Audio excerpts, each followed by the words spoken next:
सभी वरिष्ठजनों को प्रणाम। सभी वरिष्ठजनों को प्रणाम। मैं एक छोटा सा राष्ट्र, धर्म और समाज का सेवक, शायद पहली बार किसी मंच पर बोल रहा हूँ।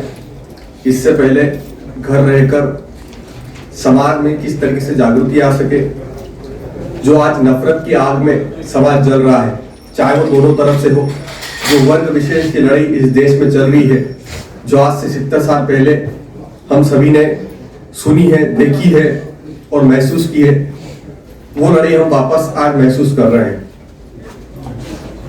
ये परिणाम जो आज हमें देखने को मिल रहे हैं, ये सिर्फ राजनीति के कारण है। क्योंकि हम समय को थोड़ा पीछे ले जाएं और अगर देखें तो आजादी के समय मात्र 400 जातियां जो अनुसूचित जाति में आती थी, आज वोट बैंक के कारण और राजनीति के कारण वो जातियां 1250 से ज्यादा बन गई। इस देश में दलित बनाए जाते हैं, इस देश में दलितों की उत्पत्ति होती है। खुद को दलित कहलवाना कितना अच्छा है, कितनी सौभाग्य की बात है, इसका एहसास जो एससी सीट से राजनीति करते हैं उन्हीं को होगा, गरीबों को नहीं होता है। गरीबों को क्या चाहिए? उनके बच्चे बड़े अफसर बने, अधिकारी बने। हर एक मजदूरी करने वाले पिता का यह सपना होता है, उसका बच्चा अच्छी शिक्षा ले, उसका बच्चा ऑफिसर बने। लेकिन 8वीं 10वीं तक आते आते बच्चे के भी ख्वाब मर जाते हैं, पिता के भी मर जाते हैं। फिर वही मजदूरी, वही जो दिनचर्या के जो काम पिता करते थे, वही पुत्र करने लग जाता है। दुर्भाग्य ये होता है, उस क्षेत्र का जो विधायक होता है और जो नेता होता है, वो उसी की समाज का चुना हुआ नेता होता है। वो कहता है कि मैं आप ही के वर्ग का नेता हूं, मैं आप ही का प्रतिनिधित्व करता हूं। ये कैसा प्रतिनिधित्व है कि एक दलित आदिवासी क्षेत्र का विधायक अपने क्षेत्र को जानबूझकर आदिवासी और दलित रखना चाहता है। और इसका सबसे बड़ा कारण यह है कि जब तक दलित और आदिवासी रहेंगे, तब तक उसकी राजनीति रहेगी, तब तक वो दलित और आदिवासियों का नेता बना रहेगा। ये सबसे बड़ा दुर्भाग्य इस देश का कि इस देश के दलित नेता ही समाज को दलित और आदिवासी बनाना चाहते हैं। संयुक्त राष्ट्र की एक रिपोर्ट थी जिसमें यह कहा गया था कि अगर आप भारत में गरीबी के आधार पर बात करें तो हर 10 में से 8 या 9 व्यक्ति आपको आदिवासी और दलित मजदूर मिलेंगे। अगर आर्थिक आधार पर भी आरक्षण लागू होता है तो इस देश में सबसे बड़ा अगर भला किसी का होता है तो वो होता है दलित और आदिवासियों। हमको सिखाया जाता है कि ब्राह्मण, उनके पास बहुत जमीन है, जागीर है, ठाकुर तो राजा है, चाहे वो कोई से भी ठाकुर हो, सभी राजा हैं। पता नहीं इस देश में कितने राज्य थे कि आज हर ठाकुर राजा है। सारे वेश्य, सारे बनिए आज मालदार है, हवेली वाले हैं। तो फिर अगर सारे बनिए राजपूत ब्राह्मण अगर रईस है, उनके पास पूंजीपति हैं, तो फिर भला आर्थिक आधार पर आरक्षण तो आपको आगे रह के मांग करना चाहिए। फिर क्यों आप समाज से दो बातें क्यों बोल रहे हैं? हर चीज में दोहरा मापदंड होता है। और एक सबसे अच्छी चीज ये चली है, समाज को राष्ट्र और धर्म के प्रति नफरती बनाया जा रहा है। ये मैं नहीं कह रहा, इस देश की सबसे बड़ी दलित नेता मायावती जी ने कहा है कि कुछ दलित संगठन जकात फाउंडेशन के पैसों पर और उनकी देखरेख में चल रहे हैं। नहीं तो सीए एनआरसी के दंगों में एक हाथ में बाबा साहब की तस्वीर और एक हाथ में संविधान लेके जाने की जरूरत नहीं पड़ती। उनकी मजबूरी है, उनको ड्यूटी निभाना पड़ रही है।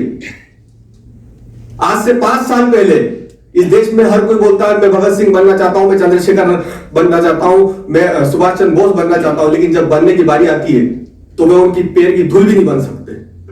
मैंने एक छोटा सा प्रयास किया था कि देश में त्याग की भावना कितने की है, मैं ये देखना चाहता था।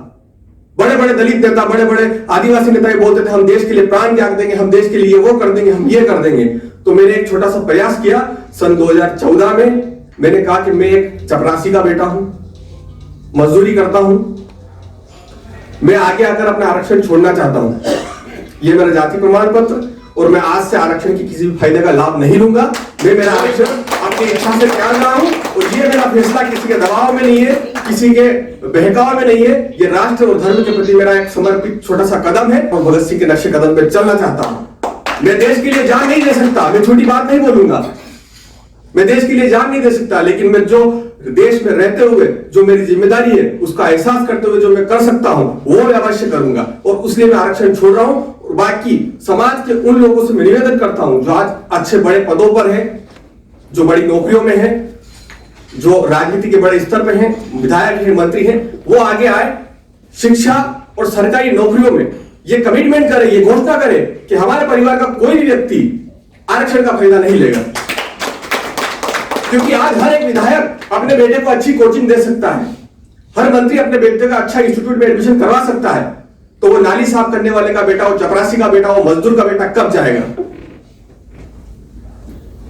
आप कितना ही परसेंट आरक्षण कर दीजिए, चाहे आप 18 को आप 50% एससी के लिए आप रिजर्व कर दीजिए, फिर भी अगर हम 50% की पूर्ति आईएएस, कलेक्टर और बड़े अधिकारी के बेटे करते हैं तो वो गरीब के लिए किसी काम का नहीं है। जब तक आरक्षण में क्रीमीलेयर नहीं होगा, जब तक नीचे वाले को ऊपर नहीं लाया जाएगा, जब तक आरक्षण में पुनः विचार नहीं किया जाएगा, इस आरक्षण की जो वर्तमान व्यवस्था प्रणाली है उसमें सुधार नहीं किया जाएगा, तब तक ये वर्ग संघर्ष की लड़ाई चलती रहेगी, तब तक दलित और दलित होता रहेगा, जो अमीर दलित है वो और अमीर दलित होता रहेगा। ये जो दुख है पिछले 5 सालों से मैं झेल रहा हूं, मेरे परिवार ने भी झेला, मैंने भी झेला, मेरे साथ बहुत कुछ हुआ है। इस देश में एक चीज और सबसे ज्यादा होती है, अगर किसी दलित व्यक्ति को अगर जल्दी राजनीति में आना है, मैं माफी चाहूंगा किसी को मेरी बात बुरी लगे, तो वो हिंदूवादी संगठनों से जुड़ जाइए, बहुत बड़े बड़े संगठन है इस देश में, उनसे जुड़ जाइए, आप बजरंग दल के अध्यक्ष बन जाइए, आप किसी और दल के अध्यक्ष बन जाइए, आप समाज में एक छवि बना लीजिए, आपके आसपास के नेताओं में छवि बना, एक दलित आदिवासी नेता है भैया बहुत हिंदुत्व की बात करता है, 5 सालों बाद आप देखिए वो विधायक की और सांसद की टिकट के लिए मारामारी करता हुआ मिलेगा। ये उसका धर्म है, ये उसका राष्ट्र है। मैंने भी किया, अभी 5 साल से कर रहा हूं। लोग बोलते हैं इसको विधायक बनना है, इसको नेता बनना है, इसको पार्षद बनना है, लोगों की सोच वहीं तक सीमित रह गई है। शेर को आता देखकर कुत्ता, जो एक रामचरितमानस में एक कहानी है, तो शेर जब आता है तो कुत्ता सूखी हड्डी लेके भगता है कि शेर मेरी हड्डी नहीं खा ले। यही सोच आज के नेताओं की रह गई है, चाहे वो किसी भी पार्टी, किसी भी दल से क्यों ना हो। तो मैं राष्ट्र, धर्म और समाज के लिए जुड़ा हूं, मेरा राजनीति से कोई लेना देना नहीं है, नहीं भविष्य में मुझे राजनीति में कोई दिलचस्पी है, नहीं मैं करूंगा। ये राष्ट्र, धर्म और समाज के लिए मैंने इतना झेला है, मैं और झेलूंगा। आज 5 जगह सनातनी बाल सभा लगा रहा हूं, बच्चों के बीच में जा रहा हूं, उनको किस तरीके से प्रेरित कर सकूं, उनको बिना आरक्षण बताए आज शिक्षा के प्रति उनको उनका लगाव लगा रहा हूं। क्योंकि सरकार ने योजना तो बहुत सारी बना रखी है, लेकिन उनके अंदर से इच्छा ही नहीं होगी पढ़ने की, तो वो उन योजनाओं का फायदा नहीं ले पाएंगे। तो उन योजनाओं का फायदा किस तरीके से वो ले, किस तरीके से उनको ये पता चले कि हमारे लिए शिक्षा कितनी जरूरी है। गांव गांव जा रहा हूं, 3-3 घंटे 2-2 घंटे पढ़ा रहा हूं, 6 दिन पढ़ाता हूं, एक दिन सनातनी बाल सभा लगती है जिसमें हमारे धर्म के बारे में, जो इतना धर्म और इतना ज्ञान हमारे पूर्वज हमें बता के गए, जो छोड़ के गए हमारे धर्म ग्रंथों में, वो उनको बताता हूं। आज वो इतने खुश है, आज वो अपने बड़े जो बड़ा होता है उसको भैया, जो दीदी होती, जो संस्कार हमारे सनातन धर्म हमें सिखाते हैं, आज वो बच्चे, उनका पूरा बोलने का चल चरित्र सब कुछ बदल गया है।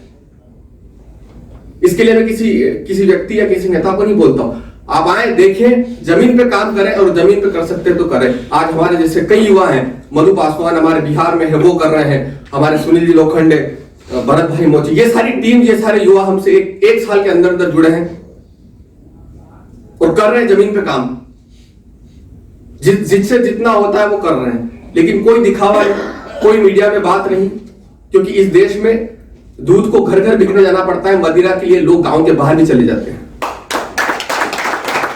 ये इस देश की खासियत है। अच्छाई को फैलने में समय लग रहा है, लेकिन ये गर्व है कि हम सत्य की राह पे, इसलिए थोड़ी तकलीफ और थोड़ा समय लग रहा है, और इस राह को कभी जीवन में अपने अंतिम सांस तक नहीं छोड़ेंगे, ये हमने प्रण लिया है।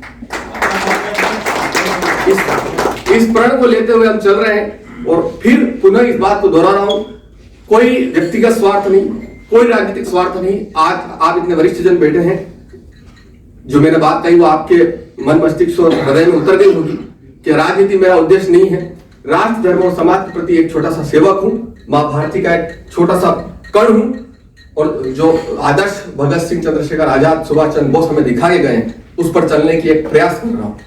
और आप सबका आशीर्वाद, प्रेम चाहिए इसमें बढ़ने के लिए, और यही कहते हुए बात